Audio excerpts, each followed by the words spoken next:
আজি অলপ দৌৰা দৌৰি হ'ল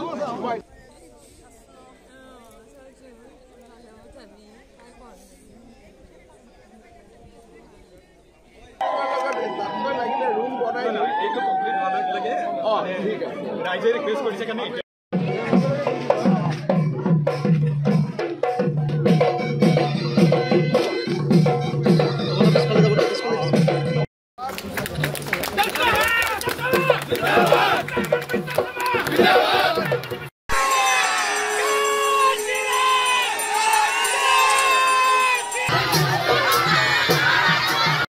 जितो कन्ट्रेक्ट बा ठिका बुली कय ताक इतिमध्ये आबल्टन करा होइसे आरो মই ভাবো যে অহা 2 মাহৰ ভিতৰত তীব্ৰ গতিত কাম আৰম্ভ হ'ব আৰু 2 বছৰৰ ভিতৰত ই সম্পূৰ্ণ হৈ উঠিব সো এইটো ৰিং ৰোডটো যোৱাৰ পিছত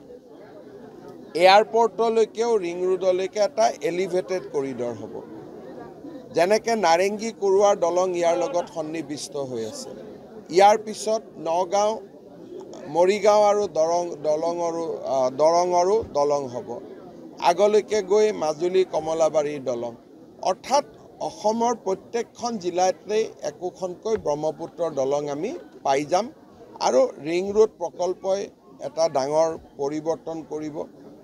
মই ভাবো যে দক্ষিণ পূব এছিয়াৰ দুৱাৰমুখ হিচাপে এটা নতুন পৰিচয় গুৱাহাটীয়ে লাভ কৰিব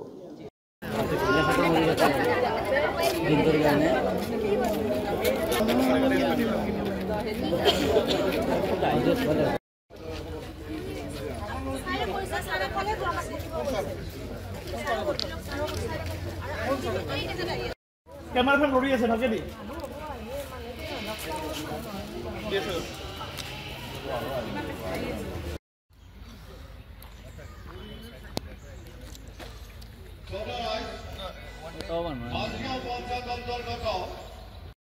আমাৰ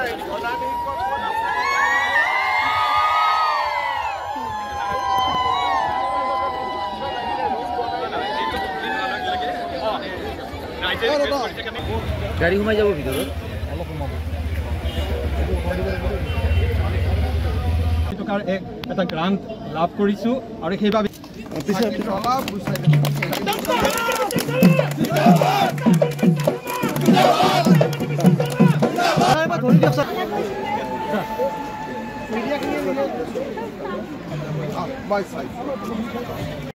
जितो कन्ट्रेक्ट बा ठिका बुली कय ताक इतिमध्ये आबल्टन करा होइसे आरो মই ভাবো যে অহা 2 মাহৰ ভিতৰত তীব্ৰ গতিত কাম আৰম্ভ হ'ব